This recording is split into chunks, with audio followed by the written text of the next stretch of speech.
अभी हाल ही में 21 जून को भारत सहित विश्व के 175 देशों ने अंतर्राष्ट्रीय योग दिवस मनाया। यदि बात करें अंतर्राष्ट्रीय योग दिवस की तो दिसंबर 2014 को संयुक्त राष्ट्र संघ ने योग को मान्यता दी। 21 जून 2015 को पहला अंतर्राष्ट्रीय योग दिवस मनाया गया। मैं उम्मीद करता हूँ कि आप सब कहीं न कहीं अंतर्राष्ट्रीय योग दिवस पर आपने योग किया होगा, योग के कार्यक्रमों में भाग लिया होगा और आपने न्यूज़ चैनल पर आपने देखा होगा विश्व के तमाम देशों, विश्व के तमाम समुदायों, विश्व के तमाम धर्मों ने अंतर्राष्ट्रीय योग दिवस के कार्यक्रम में भाग लिया, अंतर्राष्ट्रीय योग दिवस को सेलिब्रेट किया। वैसे योग के शारीरिक और मानसिक आध्यात्मिक लाभ को देखते हुए विश्व भर के देश और समाज योग को स्वीकार कर रहे हैं। सवाल उठता है कि योग का अर्थ क्या है? योग का प्राचीन वर्णन कहाँ मिलता है? जो आज योग प्रचलित है, क्या योग का अर्थ यही है या इसका अर्थ कुछ और है?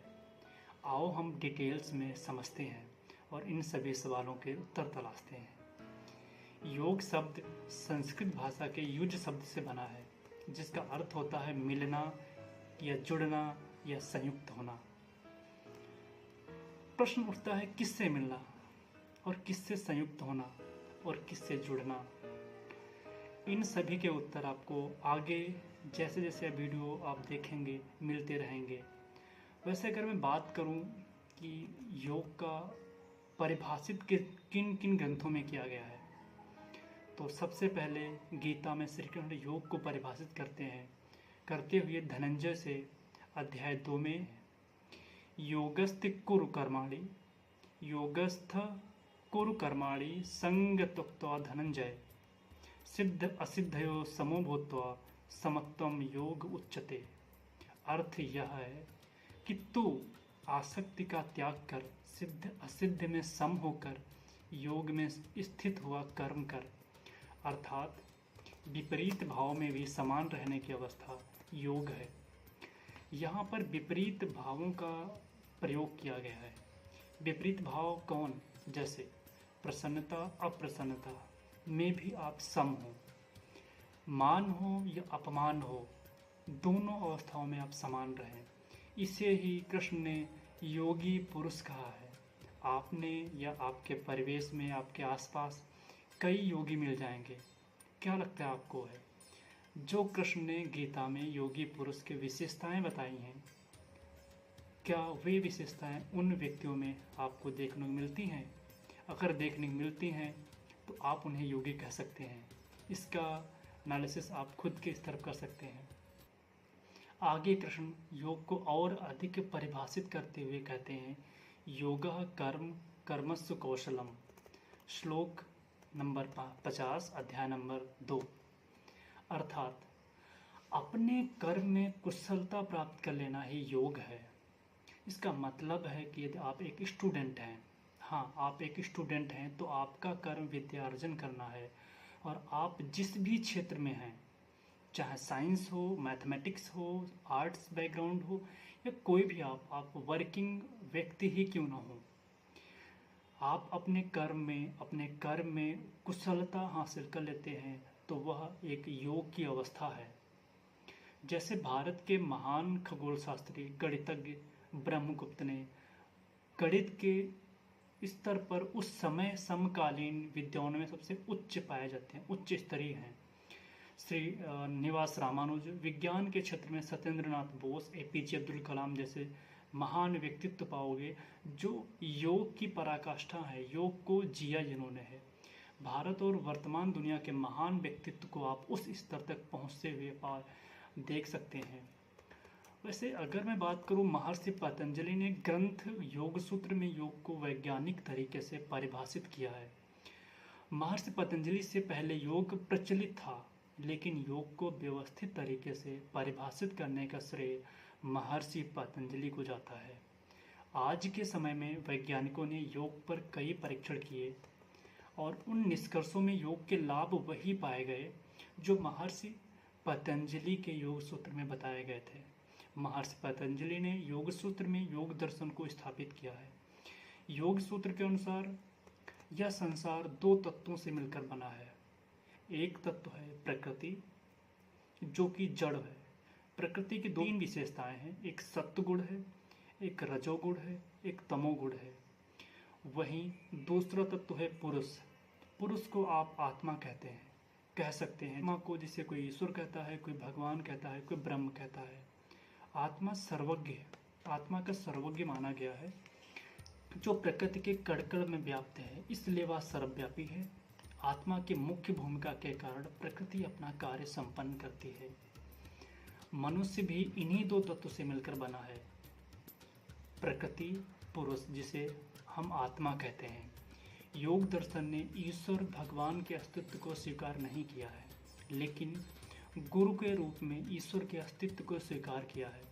क्योंकि योग दर्शन कहता है अगर आपको योग मार्गी बनना है तो आपको कोई गाइड की आवश्यकता पड़ेगी। वो गाइड आपका गुरु हो सकता है या कोई अन्य व्यक्ति जो योग दर्शन के बारे में जानकारी रखता हो।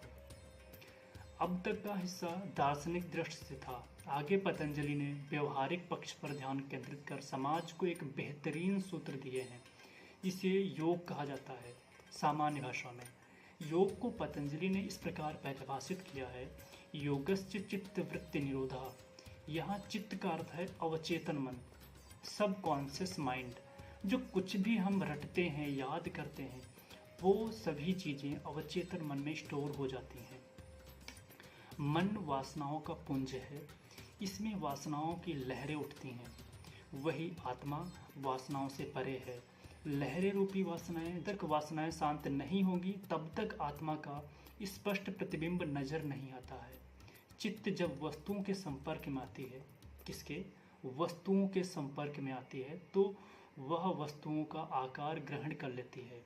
इसी को वृत्ति कहा गया है। वृत्ति मतलब विकार। इसलिए योग चित्त की वृत्तियों की आंतरिक और बहिर्मुखी इंद्रिय नियंत्रण का मार्ग बताता है।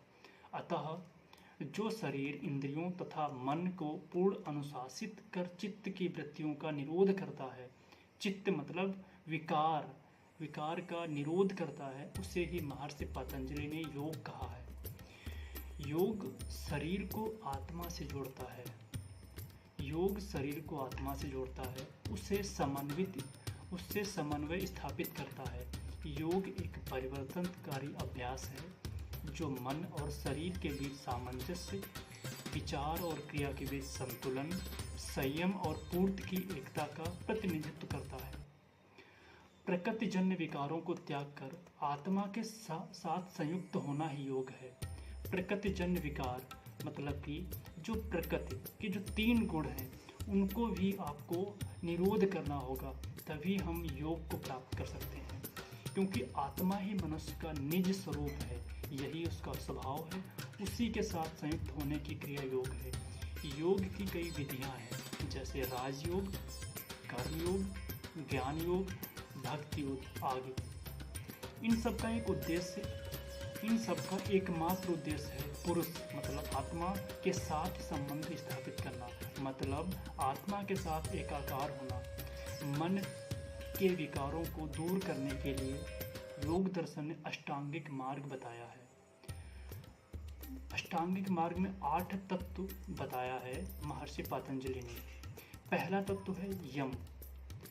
यम में कुछ चीज़ें ना करने के लिए बताया गया है, जैसे हिंसा नहीं करना, इट मीन्स अहिंसा का पालन करना, चोरी ना करना, अस्तेय।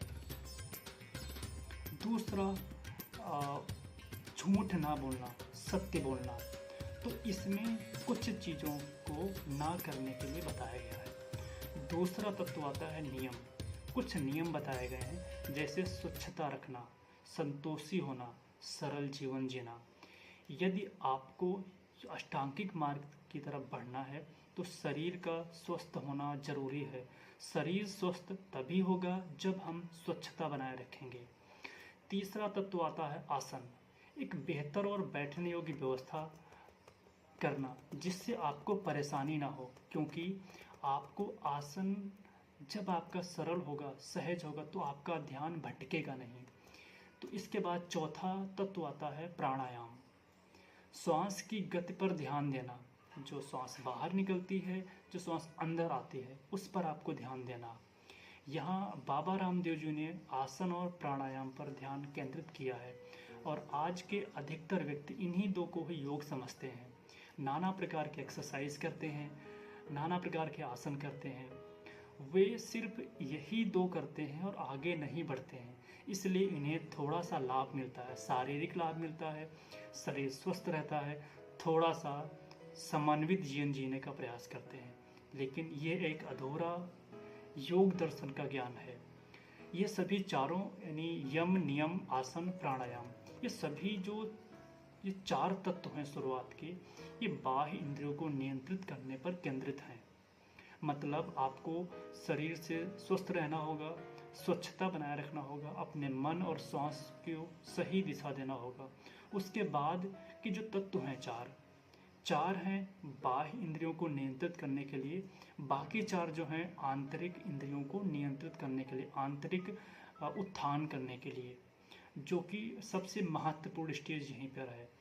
जो आपने कृष्ण ने जो बताया था योगी पुरुष के जो समत्व का भाव जिसके अंदर आ जाता है, दो विपरीत विचारों में समत्व का भाव, वो योगी पुरुष हो जाता है। तो शुरुआती चार तत्व के बाद ही योगी पुरुष की तरफ बढ़ने का मार्ग प्रशस्त होता है, जिसमें पहला आता है यानी पांचवा आता है प्रत्याहार। प्रत्याहार का मतलब होता है प्रति प्लस आहार। संधि विच्छेद करें तो प्रति प्लस आहार। प्रति मतलब उल्टा, आहार मतलब भोजन। किसका भोजन? इंद्रियों का। हमने अभी तक जो चार तत्व देखे वे एक प्रकार से इंद्रियों को बाहरी तरीके से नियंत्रित करने का प्रयास करते हैं। अब जो है प्रत्याहार कहता है इंद्रियों का जो आहार है बाहरी नहीं, आंतरिक होना चाहिए। जैसे आँख क्या देखेगी? बाहर देखती है। नाक से आपने अपने आसपास सूंघते हैं, कान से बाहरी आवाज़ें सुनते हैं, जिह्वा से स्वाद लेते हैं। लेकिन प्रत्याहार कहता है आप इन इंद्रियों को आंतरिक की ओर अग्रसर करना, स्वयं के विचारों को देखना, स्वयं को ऑब्जर्व करना, यह है प्रत्याहार। छठा तत्व आता है धारणा। एक चीज जिस पर आप केंद्रित हो सके, चाहे आपका ओम मंत्र हो, या आप ईश्वर का नाम स्मरण करें, या आप ईश्वर के प्रतिमा पर आप ध्यान केंद्रित करें, या आप अल्लाह का नाम पुकारें। जो भी जिसमें भी आप सहज हो वो करें, पर आपको एक आधार बनाना होगा। ये होता है छठा तत्व। सातवां तत्व है ध्यान। धारणा में जिसको भी आपने आधार बनाया है, चाहे ओम का मंत्र हो, ईश्वर की प्रतिमा हो, अल्लाह का नाम हो, उस पर ध्यान केंद्रित करना ही ध्यान कहलाता है।